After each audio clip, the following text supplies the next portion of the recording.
Hello! Welcome back to the Long Distance Love Bombs podcast. I am your host, Dr. Jeremy Goldberg, and today's guest is Stephen Jenkinson. If you have not heard of Stephen, you are in for a true treat, a delight. This man is wildly impressive. He is a cultural activist, he's a teacher, he is an author. He co-founded a school called the Orphan Wisdom School, which does workshops and teachings. He has a master's of theology from Harvard University. He has a master's in social work from the University of Toronto. For many years of his life, he worked in palliative care, supervising a team of individuals in one of Canada's largest facilities, basically working with people in their homes and as they approached death. He is the author of a book called Come of Age, The Case for Elderhood in a Time of Trouble. He also wrote a book called Die Wise, a manifesto for sanity and soul. He is the subject of a feature-length documentary called Grief Walker, which is a portrait of his work with dying people. He has books, recordings, DVDs. He's now actually the frontman in a band that's like a rock and roll slash philosophical musing smorgasbord. We touch on that a little bit at the end of the episode, as well as I've included a song from his band. You can check that out. This conversation is just, I don't know how to describe it. Stephen is wise, genuinely oozing an embodied kind of knowledge that is so rare in our world today. We actually discussed this during our conversation, what it's like to not have a community of elders. We talk about why elders are so vital. We talk about death, how to die good as opposed to dying badly. It's jammed packed with huge topics conveyed in a poetic and elegant manner. You're probably going to want to rewind and write some notes down, write some quotes down.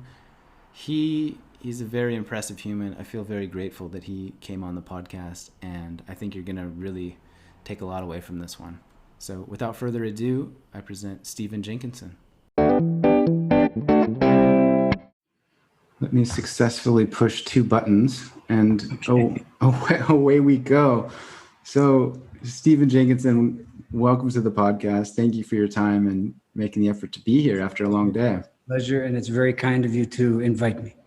Yes, I guess we should start with who you are, because I feel like for those listening who might not have ever heard of Stephen Jenkinson or what you do, how do you describe yourself? Like, Oh man, I mean, you know the answer that's coming. I'm quite sure. I never describe myself, not in order to be coy, but because my criteria for who I am is not that authoritative, you know.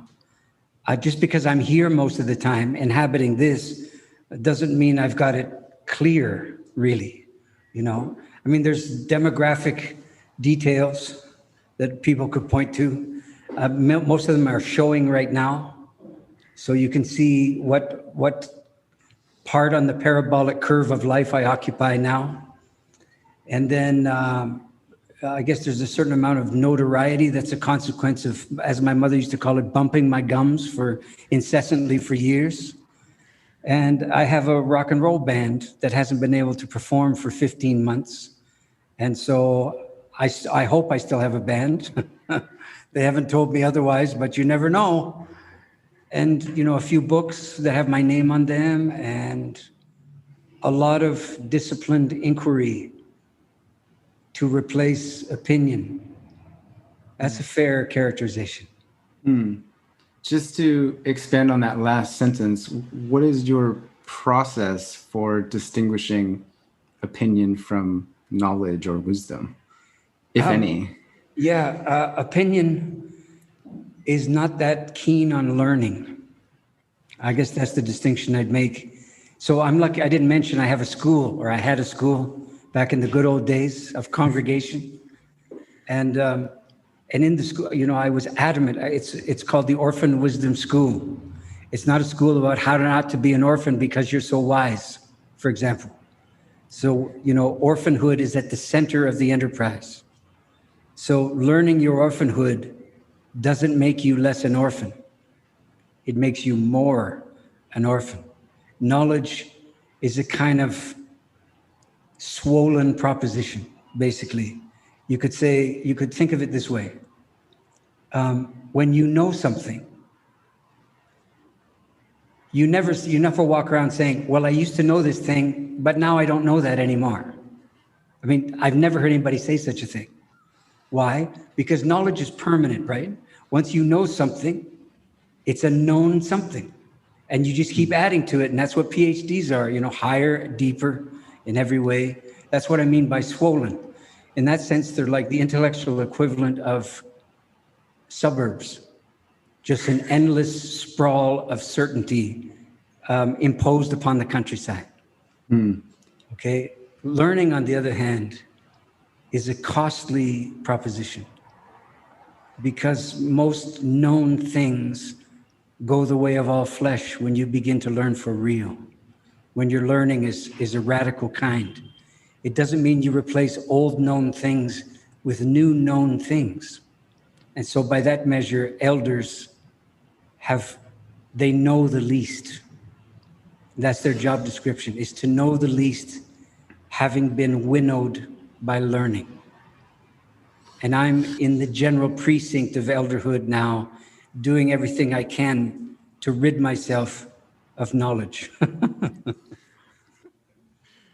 I'm really grateful that you opened up the idea of elderhood, because from where I sit, I think you and I share that idea that elderhood is a vital cog, so to speak, that's missing in the grander machination of life and culture and society. And so I am interested in anything you have to share about what it means to be an elder and why they are important and or missing right now.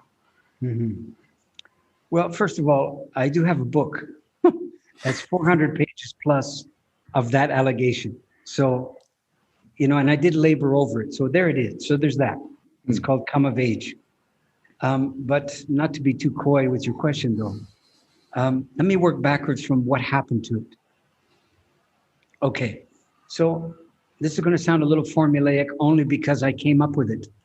And so it tends to be, my idea of this thing has taken on my habits, if you will. So I'm going to sound very sure of myself.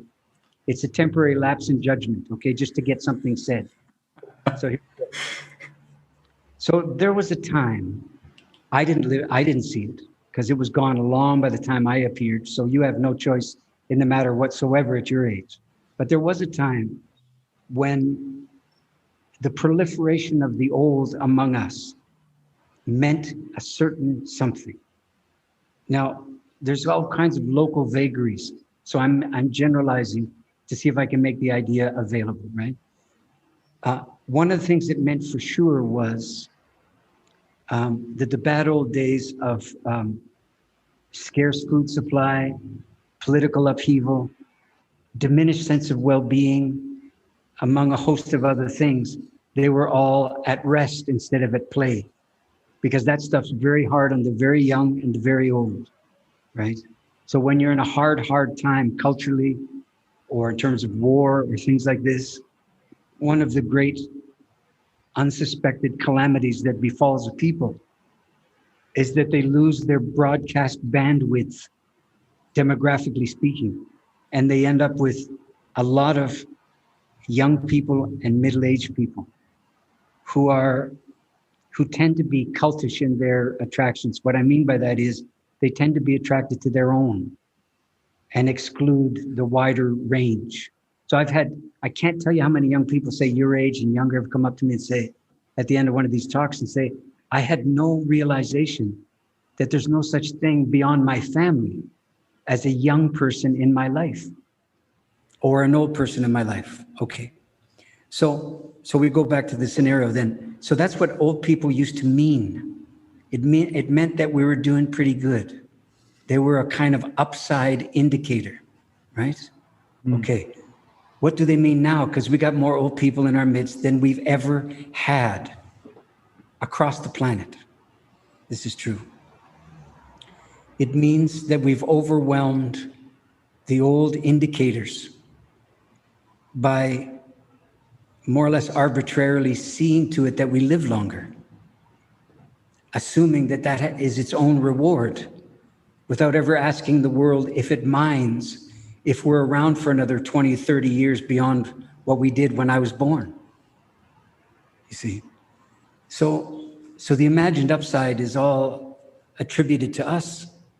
But of course, there's terrific downside for everything that sustains us the longer we insist on being sustained. Okay?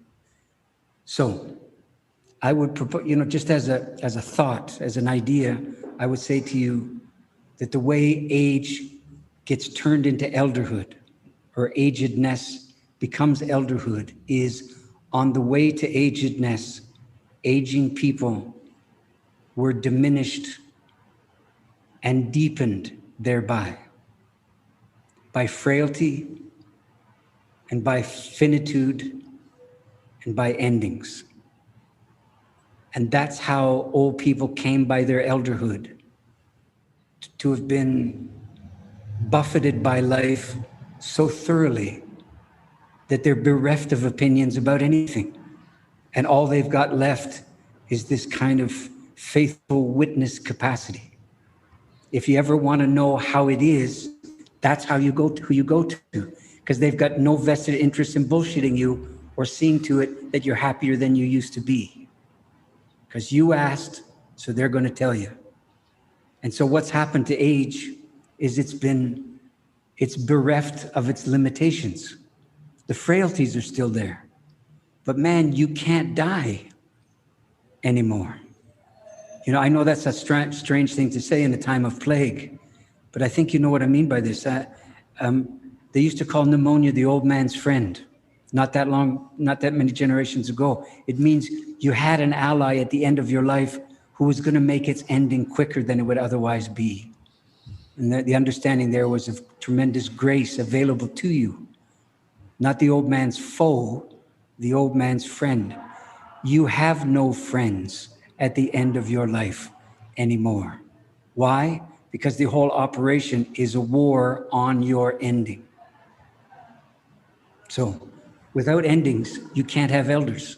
Without frailty, you can't have elders. You just got a proliferation of bitter, to a large degree, let's call it pre-senile old people, right? Mm-hmm. And this is not in any way demeaning old people as a group. I mean, look at me. I can see my own agedness from where I sit. So I'm not spitting into the wind here. But I know the difference between elderhood and agedness. And agedness is what you see in the old folks' home. And elderhood, you have a hard time finding it. And one of the great haunting indicators of that is if you go to enough of these retreat centers, well, in the days when you could, you would see an awful lot of late middle-aged and old people in these retreat centers. And I'm going to whisper to you what they were doing there. They were looking for elders too. And that's a degree of heavy weather that I don't know that the world has seen very much, that old people are looking for elders too, which means during the course of their lived life, all of its 80 plus years, they didn't have elders, and they're still looking for them now, having no sense of how to segue from looking for one to being one. That's a really interesting idea, that old people need like mentorship. Maybe that's not the right word, but guidance or some kind of solidarity that they're seeking towards the end of their life still. Well, I don't know about still, but now you could say. I don't think this is a chronic condition of agedness, not in a place where agedness is held in esteem. Okay. So you've heard this one. It's kind of a joke of a sort, and it goes like this. There was a time when people would say, respect your elders. And when they said it, Were they describing the way things were? In those days, I think they probably were. Were they also prescribing what should be the case? They were. And were they proscribing, any kind of faulty way of treating old people? They certainly were. But by and large, it was an affirmation. Respect your elders was an affirmation of the prevailing weather when it came to the relationship between the generations. So something's happened. Clearly, something's happened. This is not a matter of opinion, okay? People still may use the phrase from time to time, but generally speaking, if this phrase is leveled at younger people, they are probably within their rights to say, and who would that be? Who are you asking me to respect? Show me one so I can do the thing that you're telling me I have to do. That's heavy weather, but wait, there's one more piece to it. Like so many of these things that enjoy sort of currency as a phrase, it's missing a piece. And the piece that's gone is gone for a reason. And the reason is because it was too hard to do when the full phrase was there. But the truncated phrase is much easier to do because it fits on a fridge magnet. See? And the elaborate version is this: respect your elders, and they shall conduct themselves respectfully. Okay? And you know that that's one of the things that's happened, is the capacity of older people to conduct themselves as being worthy of the respect that should be so, has become so fundamentally compromised. And the evidence is so abundant and drastically clear on this matter that respecting your elders becomes a way of trying to object to the prevailing winds of your time instead of trying to get in line with it. So this is a long-winded way of saying that I don't have a cohort to belong to. I don't have a group, as you asked me earlier, of kinship that I can align myself with and say the word we with any kind of relief or pleasure or sense of inclusion or well-being. The people I'm talking about when I say we, as in the people of my generation or slightly older, are so horrifically compromised by their track record that it's not a group, as the Groucho Marx saying used to be. It's not. I wouldn't want to belong to that group that would have me as a member. Yeah, and that I know that's an indictment, and I'm fessing up that it's exactly what it is. How does that feel to not have a cohort? It's lonely, man. Yeah. Okay, it's straight up lonely. I will never have a kinship of a kind of companionship that is reciprocally derived and sustaining. Not with anyone. I mean, I foreclose upon that a little hastily. Let's imagine that the odds aren't good. This is why my book about dying has sold extremely well over the years. My book about elderhood has sold less than half of what the dying book is. Do you know why? Because the people it's about don't buy it. Do you know why they don't? Because they don't like the characterization of them that's in it. And I don't blame them. And I keep using the word them to describe them. I know I do. And I'm not pretending I secretly have an allegiance with people your age. I'm not saying that at all. I said lonely to answer your question. I didn't say, I have a secret handshake deal with people your age and it's plenty good enough. It's not good enough at all. It doesn't replace anything. Yeah. Yeah, I really appreciate your honesty in answering that question. Part of your description a moment ago about this idea of respecting your elders, I think I agree with, and I'm trying to think through how I would approach that. I feel like there's generally misinterpreted relationship between the word elder and elderly, as if, so when I hear respect your elders, I think the little punk teenager in me thinks, why? Like, just because somebody is older than me doesn't mean that they are this wise sage necessarily. Right. And so I feel like somebody who is an elder is elderly, but not everybody who is elderly is an elder. Is that a fair distinction? More than fair. And you said, oh, what was it? You had this great line. Yeah, that there's a lot of old people, but not a lot of old wisdom, is a line I heard in one of your videos. Okay, so I've bought your book, and in full confession, I hadn't heard of you until like a week ago. And I emailed and said, hey, I'd love to have Stephen on the podcast. And your lovely partner said, how about in 2 days? And I was like, okay, but I have not had time to digest his knowledge. Although I did attend your workshop a week ago, as was recommended by a friend, Connor Beaton, who you were on his podcast called Man Talks a little while back. And you talked a lot about this idea of loss and grief and death. I'm curious if we may briefly touch on what it means to die wise, as is the title of your previous book, and maybe any experiences that you want to share about that chapter of your life. I don't think the chapter's written. It's not finished, as you can clearly see because I'm talking to you. Right. But what I meant by that was like, you're like a rock and roller now. That's true. That is true. Yeah. These things are not mutually exclusive. I don't know many people that are embodying both of them, but you're talking to one. Okay. So, well, the book Die Wise derives from the time that I spent in the trenches, or what I call the death trade. What you would know probably is palliative care or end-of-life care. It didn't start out its life as an expose or as an indictment, but it probably turned in that direction by the time it was done. I admit that. It wasn't a case of me playing gotcha with the people I worked with. I don't name anybody.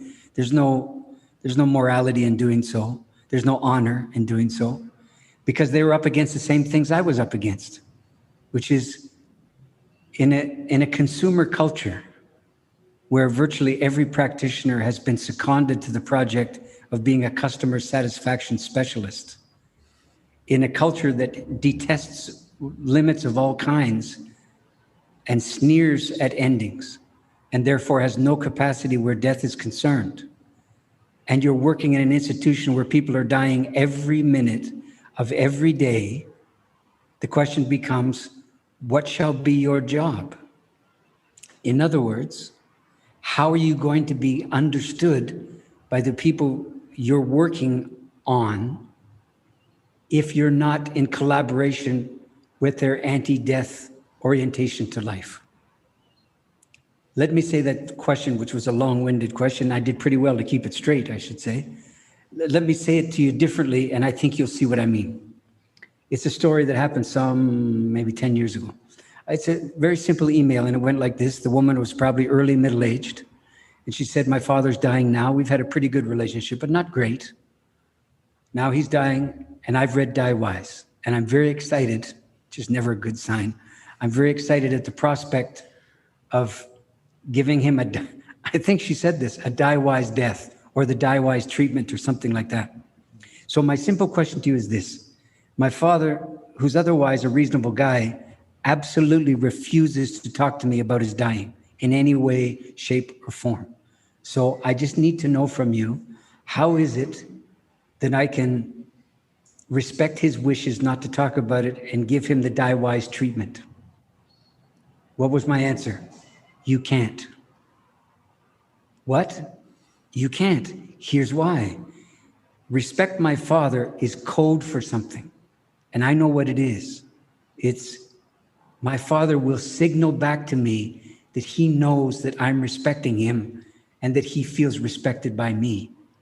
There's only one way to achieve that, and that's to corroborate his take on things and his refusal to talk about it as if it were his right. Okay? So when I say it's not possible, I'm saying you can't do the Die Wise thing on a man who refuses to know that he's dying and refuses to conduct himself with you as if he is. That is a circumstance that cannot be respected.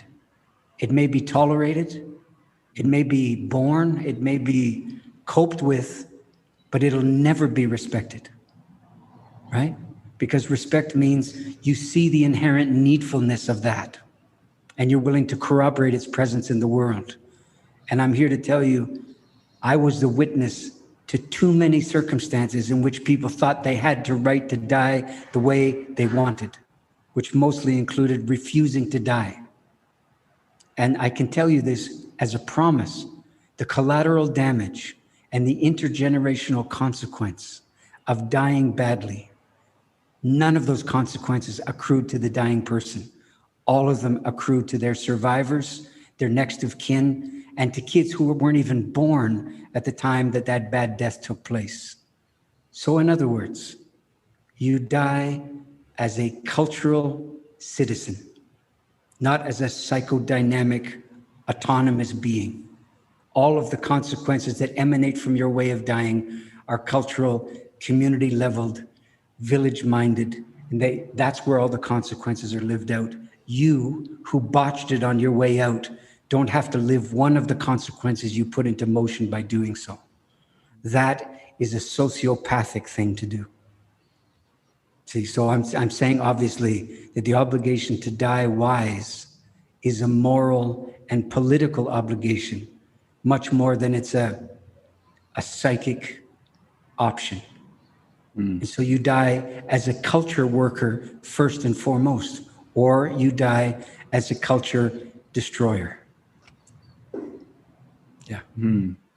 It sounds like what you're saying, and please do correct me if I'm wrong, but that an individual death is larger than itself.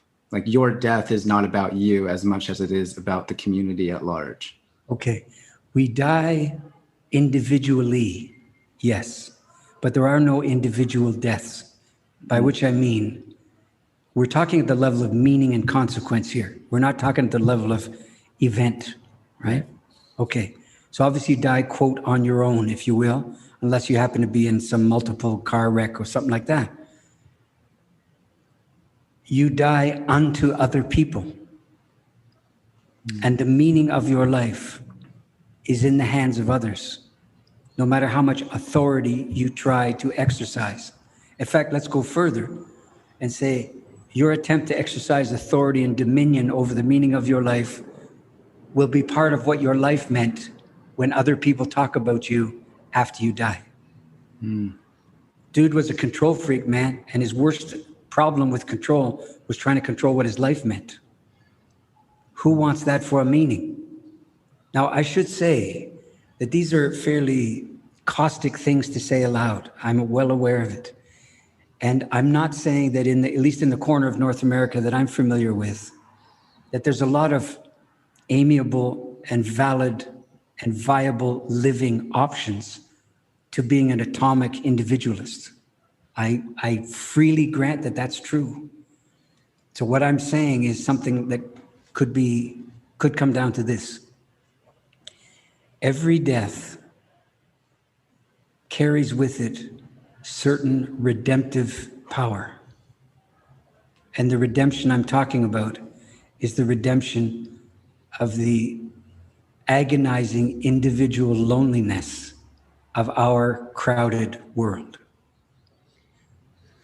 You are a beautiful speaker, my man.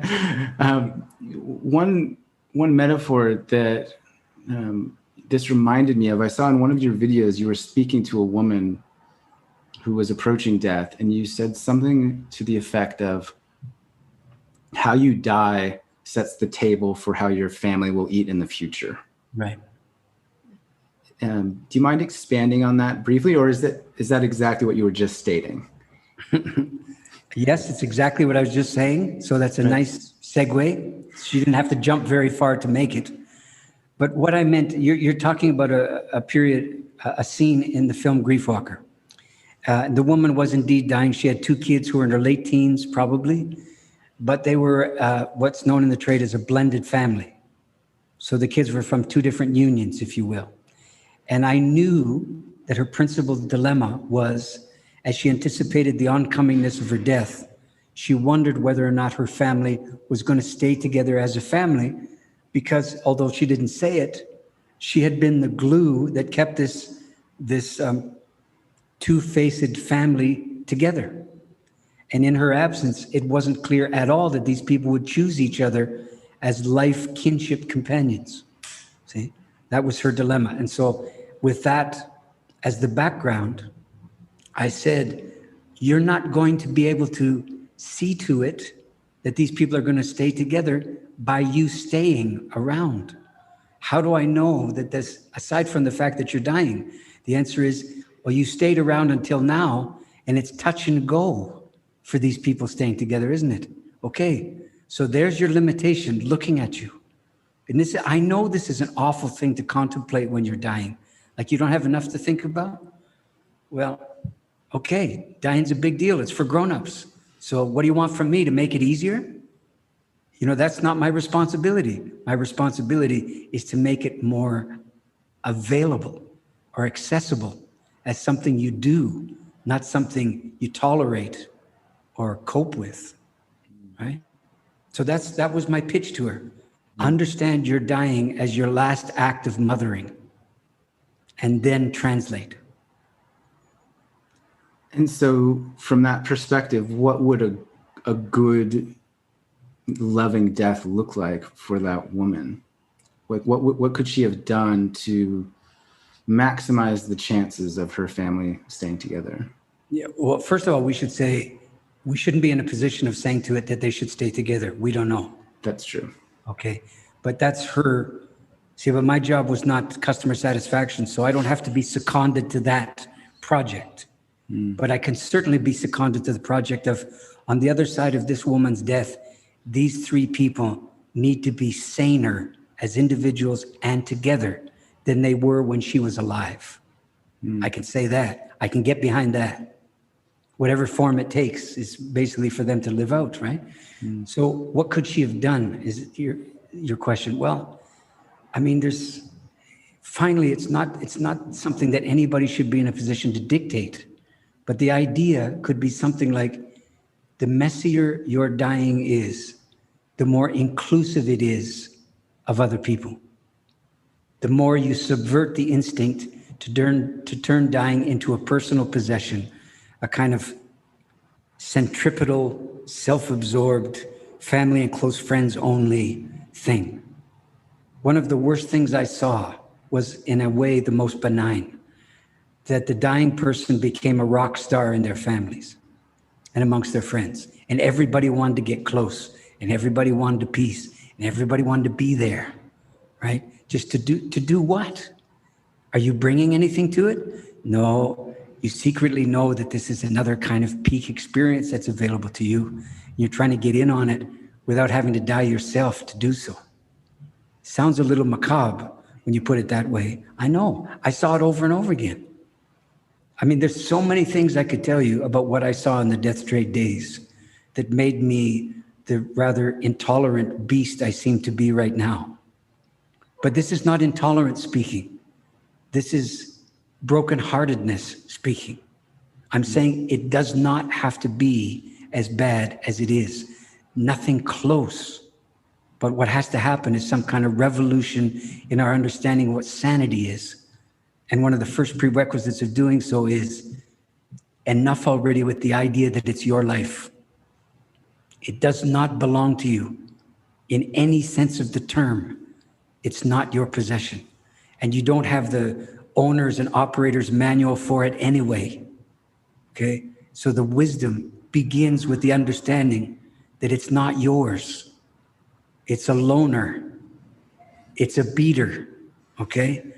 And you have to give it back in at least as good a condition as when you got it. And that's what dying is giving it back. And so you don't want to, burden your family with a kind of depreciated mess called your life because you exercise so much obscene dominion over it. Well, I feel like, Stephen, that I could talk to you for like a week and barely skim the surface of your experience. I'm curious about the idea of regrets and how they relate to having a good death or a bad death. Wow, that's a great question, man. Let me see what I can do. Now you've cued me to one of the songs or pieces we do with the Knights of Grief and Mystery Band. Okay? Let me see if I can give you the whole thing minus the band. It's been a long time, okay? So don't hold me to it, but let me see what I can do.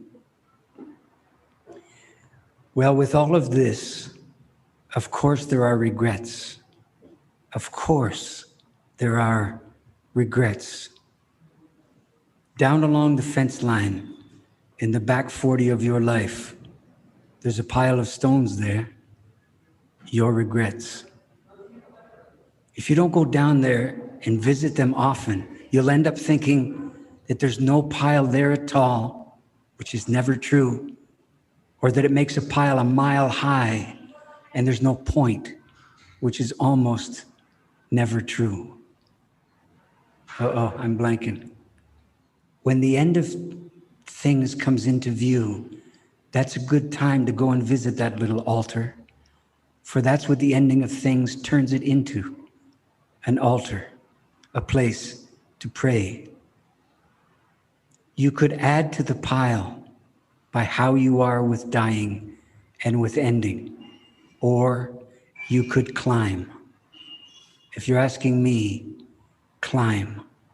Pick up one stone at a time and hold it in some regard, remembering, and put it down again and go to the next one, remembering as you go. You will find it's not all bad. When you get to the top, look around. That is the great and vast field of your life, finally visible at a glance. You can only really see it from up there. That's the big story. It goes something like that. So everything I would have to say, that's not bad considering I haven't done that in a year and a half. That's what I have to say about regrets. They're mandatory. Most of them are not consequences. They're willingnesses to realize. And in that sense, they're a grief-endorsed moral intelligence. That's what regrets are. There should not be poisonous and toxic, okay? They become that way when shame enters into the story. The purpose of regrets is to understand. If you're lucky enough to have regrets before the ending of your days, you might be able to introduce some redress into your life. The failure to see them as regrets will always make you combative, defensive, and unassailable, which is not a good way to die, because you will die a defeated husk of a human being if that's the way you come to your ending. So you practice your ending by how you are with your regrets. Just the same way that culturally speaking, we practice with our elders how we will be with our ancestors. Yeah, that's good. Thank you. It's really good. I have a quote that I wrote down that you stated that I'm intrigued to hear more about. And it was from when you worked in palliative care, and you said, I was as dangerous as I could figure out how to be. Right. And I loved that line. And I think it's an entry point, so to speak, for some introspection or some knowledge transmission. So what did you mean by that, and how did you resolve it? You know, I've already told you. The gist of it was this. Danger has nothing to do with recklessly throwing over the furniture in somebody else's life. That's not dangerous. That's obscene malpractice. That's what that is. And it's inhuman and inhumane at the same time. But I use the word dangerous very deliberately, because danger basically is a consequence of your limitations, of the limitations you insist upon. Anything beyond those limitations inherently is dangerous to you. One of my responsibilities with dying people was to bring them to their dying. Very counterintuitive for them. understandably so. And they didn't know how to do it. And they didn't want to be able to learn how to do it. So you begin to see already that if my task is to get them to die, as lucidly and as vividly and as consciously and wisely as it was possible to do, then I was going to run headlong into their self-appointed task to not die at all, wasn't I? Which makes me what? A dangerous person from their point of view, right? Like That's what I mean. That's what I mean. Manipulative in some sense. I'm sorry? Manipulative in some sense. I don't think so, because there's no way to redeem the odious qualities of manipulative. What I'm describing to you is a circumstance in which, don't forget, I've just tried to make the case with you for the last half an hour that the consequences of dying badly do not end with you. You cannot contain them, but you're fundamentally responsible for their proliferation. This is me acting on that understanding. That's why it's not manipulative. It's a social justice proposition to die wisely or submit yourself to someone who has this understanding. Yes, I fear there's a miscommunication there. So I'm saying that when you were doing that back in the day during palliative care and you felt that you were dangerous, is it because there was some aspect of your job description that felt manipulative? Very good. Good clarification. Yeah. I wouldn't have called it manipulative. I would have called it derelict. I would have called it truant more than manipulative. It stopped desperately short of what was needed. Yeah, I suppose it wasn't manipulative because you didn't realize at the time that it was bad. So I did. Pretty early on, I did. All right. Yeah, this is why I don't have a lot of drinking buddies from those days. And I'll say it again, these people were up against the same problems I was, trying to figure out how to be useful in a troubled time when people didn't want you to be in their lives at all. But if you're a physician or a nurse, at least you could prescribe and lay on of hands. And this, by the time you got to me, what did I have that anybody wanted? Nothing. See, I had to invent a purposefulness to my activity. I had to invent it. I didn't have a job that reaffirmed day in and day out that I was on the right track. I suppose going back to what you stated at the beginning was there was a lack of elders to kind of guide you into this profession. You said it. There were no professional elders, or the elders of the profession, if you will. There weren't.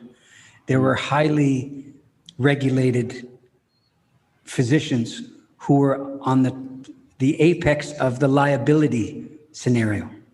So I'm not saying anything horrific about doctors per se. I'm saying they had the worst deal imaginable, that they were most exposed in terms of personal and professional liability, and yet they were obliged to work collegially with all these people who were much less exposed. How would you ever be able to work that out as a professional person day in and day out on the job, you see? Now, this was virtually unlivable, and they lived it every day. But for all of that, they blinked. I'll say that. They blinked more than once. Yeah. Stephen, I'm conscious of your time and energy. We had set aside 45 minutes, but I do know that you have a new career of sorts, or a new chapter / path, and I'm going to include a song from your band at the end of the episode, but perhaps you could discuss what that is and how that came to pass. It's an interesting thing. It sounds like you're doing a hybrid of deep philosophical musings combined with rock and roll put on as a show or a spectacle of sorts. Yeah, I'd leave out the spectacle characterization if you're asking me. Of course. Because what we're trying to do is eliminate the notion of spectator in how we conduct ourselves. So we're trying to undo the conceit of audience and enlist them as co-conspirators in an evening of fundamental undoing. That's what it is. See, the phrase Nights of Grief and Mystery occurred to me as, like, at least I was fessing up to what it was, I think it's wonderful. A night of fundamental undoing is maybe the best marketing line I've heard for an event. Yeah, cognitive dissonance for everybody. That's basically what it's been. Yeah. And it relies upon certain stand and deliver abilities that I have, extraordinary musical abilities that my partner in the venture has, and the willingness of a band to take all of their musical learnedness and second it to this bizarre project of me pleading for a better day. Essentially making the case for a better day, right? And why the rock and roll aesthetic? Well, that's the age I am. That's what I grew up with, man. It's not Tchaikovsky. It's tell Tchaikovsky the news, And it's a very animating orientation. I'm not saying we play 3-chord thrash metal. That's not the case. In fact, I'm not sure that we play any kind of music. So I'm saying that the rock and roll might refer to a kind of sensibility, which is devoted to a certain overturning of the current regime. There's no blinking on that matter. That's true. But, I'm in my mid-60s. I'm not exactly standing on the ramparts with a flag. I'm doing something else. I'm trying to give something like a soundtrack to a revolution where the casualties are all ideological. In a nutshell, that's not bad. When we cross the border, wherever we have a lot of international tours under our belt now. When we cross the border, the inevitable exchange takes place. So, name of your band doesn't have a name. Your band doesn't have a name. Do you know them? Yeah, I know them. We just don't give it that. Okay, well, what kind of music do you play? Oh, shit, there's 2 questions into it, and I'm not getting out of here alive, right? So I have to say, well, it's not clear that it's any kind of music at all. In fact, it's not really, it's musical, but that doesn't tell you very much. And this, it's way more information than dude even wants to hear about. So I've learned now, we're just going to say gospel from now on. It's the least egregious musical affiliation you can brag about, gospel. Like who can be troubled by gospel? And then they say, well, you call this thing Nights of Grief and Mystery. I mean, this literally happened. I say, yeah. And people pay to come to see it? I said, they do. And he shook his head and I said, I know, I don't get it either. And then he let me pass. And that's happened a lot of times. So I'm not hiding behind grief and mystery. It's a confession. That's what it is. And we deserve it. And after this fucking plague, if there's such a thing as after, we really deserve it now. So if there was ever a kind of artistic, if you will, project that is extraordinarily a child of its time, this would be one. And I'm immensely proud of it. And I have no hesitation in bringing it anywhere and making that kind of case. How did we have a 70-city, 4-continent tour of a band that can only perform in English? I ask you, how did that happen? Answer is, there's something about what we were doing that translated beyond the limitations of language.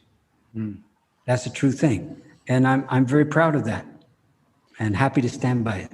Yeah, it sounds almost like an invitation to belonging or an invitation to feeling, something like that. That's, well, an invitation to get on the other side of your feelings, even more so, and begin to occupy the position of a kind of radical citizenship that recalibrates what it means to be a citizen of a troubled time, which means you're not led by all the rights that that's supposed to grant you. You're led by the responsibilities that those rights derive from. That's the case basically that we're making. How to be a citizen radicalized in a troubled time, not a free radical who flips the bird at citizenship. And you're back to the cultural worker understanding again. As we were talking about with if you're dying, in this case, I'm standing in front of people. I'm being paid to do so, not very much usually. And the consequence of doing so is to make an unwelcome case for what this time asks of us. And then try to make a record with that in mind. And then regard it, hope that it survived the translation into recording as something that maintains its vivacity, as kind of been made radioactive by the troubles of the times. That's part of it. Yeah, I suppose you've certainly chosen an interesting period with which to offer this gift to the world. Or it chose me. Yes, that's perhaps more accurate. Stephen Jenkinson, thank you so much for your time and energy. I really appreciate the work that you're doing. I can't wait to read your books and watch whatever it is that you put out with this this invitation. And just thank you. Yeah, you're very welcome, man. And I do appreciate the invitation. And I'll just sign off with this.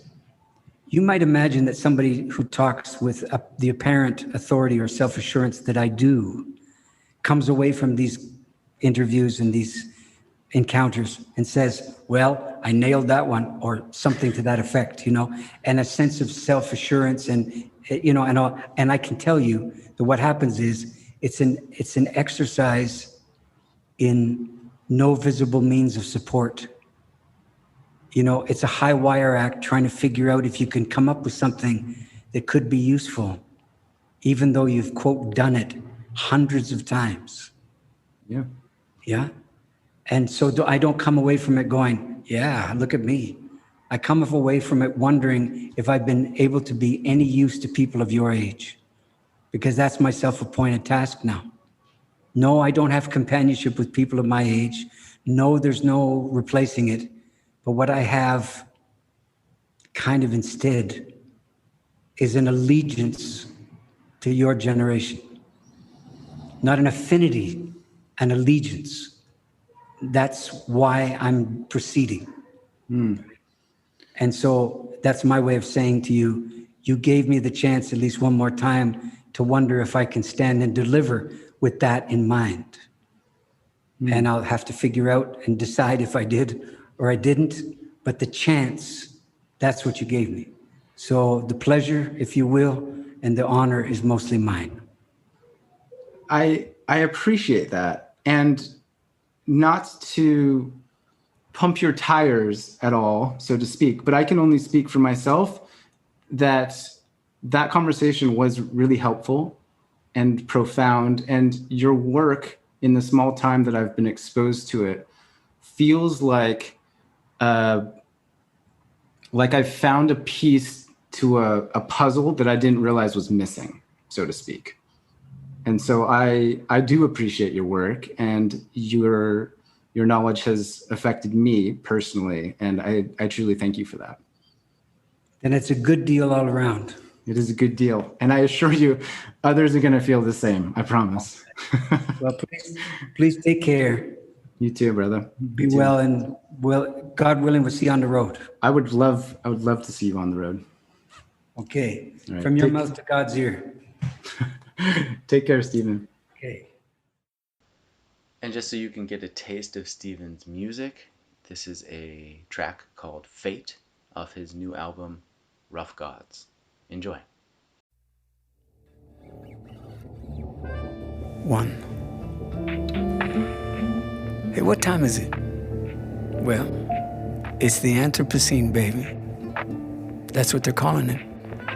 That means that we're the center of it all. That means we've got our spirit prints on everything. That means wherever we go, there we are. We can't get away from us. That's what time it is. There are kids on your news feed.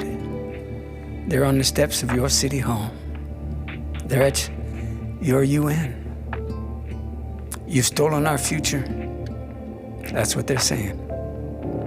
You understand it. You understand, don't you? That they're pretty sure that nobody else knows that the sky is falling. Just them. And it's turning them inside out. Be prepared to stop. That's what the sign said. Didn't happen though. So the sign's gonna change. Be prepared to be stopped. We haven't got it right.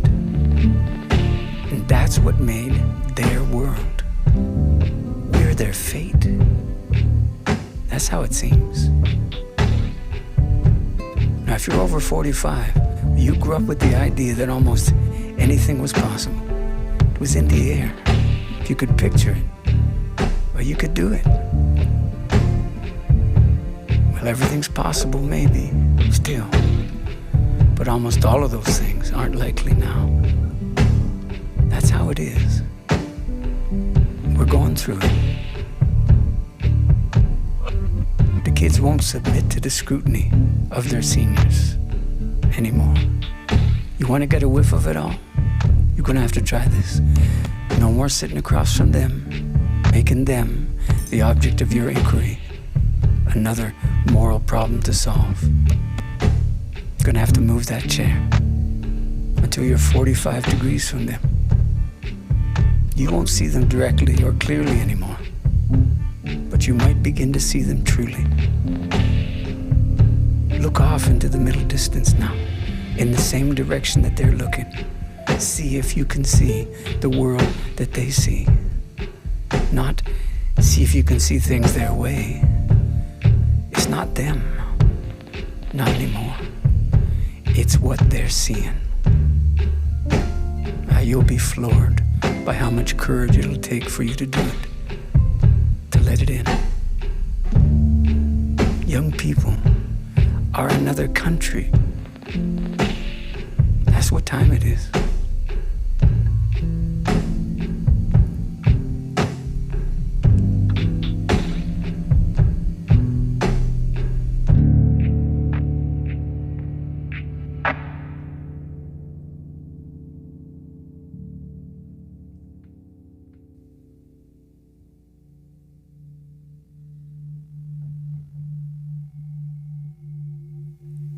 Two,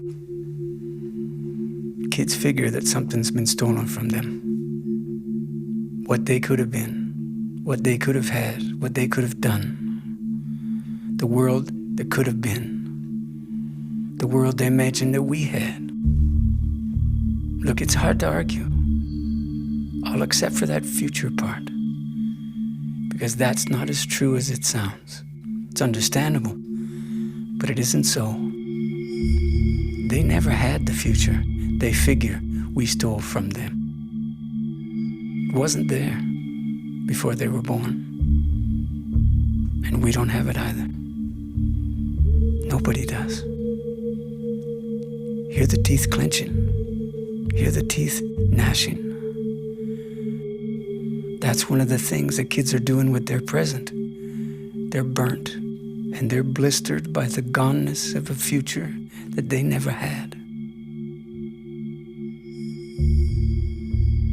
If we've stolen anything from them, maybe it's their now. Because now's the thing that nobody wants anymore.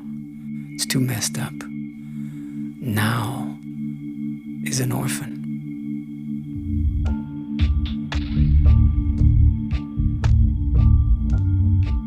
Each day, the kids are going along with that. Not protesting it so much as agreeing to it. Agreeing that they've been stolen from. A grievance will do that to you. Trauma on the installment plan. Being pissed doesn't make you wise. Knowing who the bad guys are doesn't make it bearable. That's what time it is.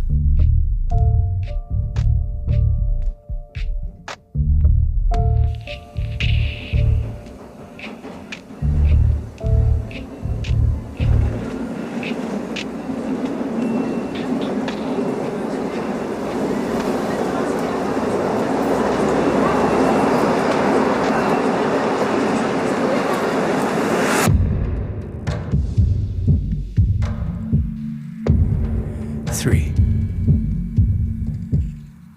I was sitting there talking with an Earth rights guy. Now, he's doing God's work. And we were talking about what's coming down the pipe, the near future. And this is what I said. Well, here's the thing, man. The starting point now is that it's too late for a lot of things. That has to be the starting point. You can see the inertia, right? You see the 5-year incremental plans. The government's opting in, opting out in the same year. It's not bad enough. That's the meter.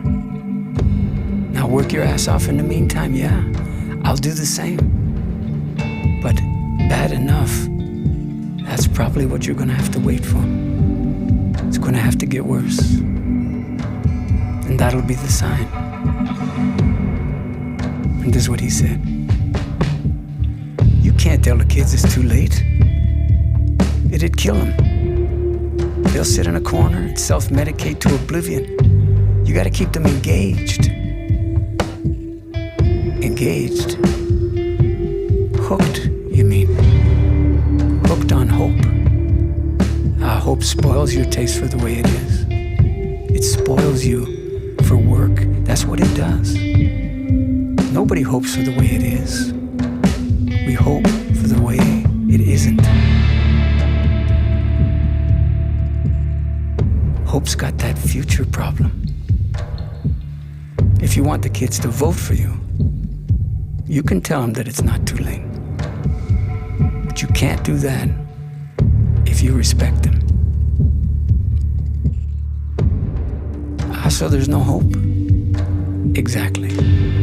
There's no hope. None that's worth the trouble. There's no hope worth giving up the present for. So wait. The only way to mobilize kids is to guarantee their future? Or scare them silly with doom? There isn't anything else? No, there is. As soon as you demonstrate the capacity to carry weight, you get weighted down.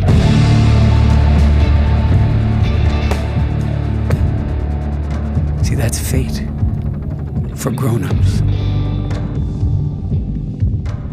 When there's finally no hope left, you try to leave a scent in the air of what some people did in a time of trouble. The people to come, they'll need that. They'll need to know that they come from people who were worthy of coming from. And you don't hope you'll be worthy. You get worthy. Now. That's what time it is.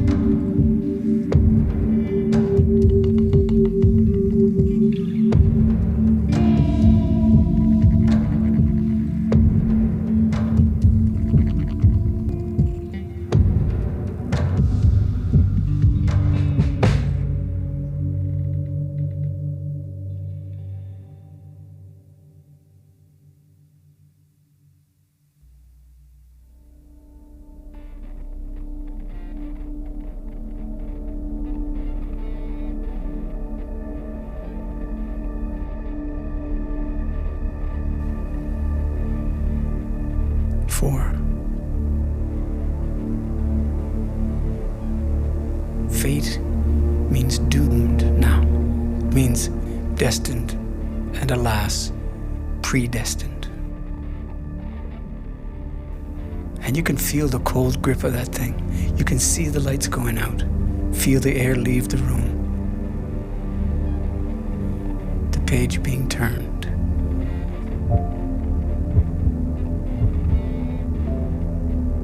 What's the point is right there.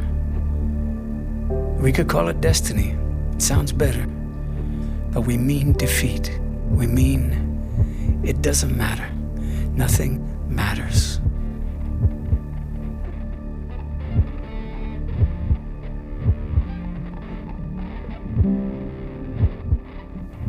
By the time the Romans handed fate to us, they meant what should be. And that's different from what will be, as anybody who's been around for a while knows. This should, well, it came from the gods. The word comes from fare, to speak, fate. That was what the gods said. For in those days, the gods spoke aloud, and the world was made of their words.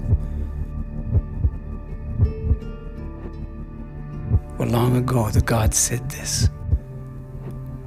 You've heard us speak. Now, what will you do? Their spirit prints are all over the way it is. But the fix isn't in. It isn't fatal, baby. It's fate. It comes to this. And what shall we do now that the gods have spoken? And we answer that question every day. And that's what time it is.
So, yeah, that was Stephen Jenkinson.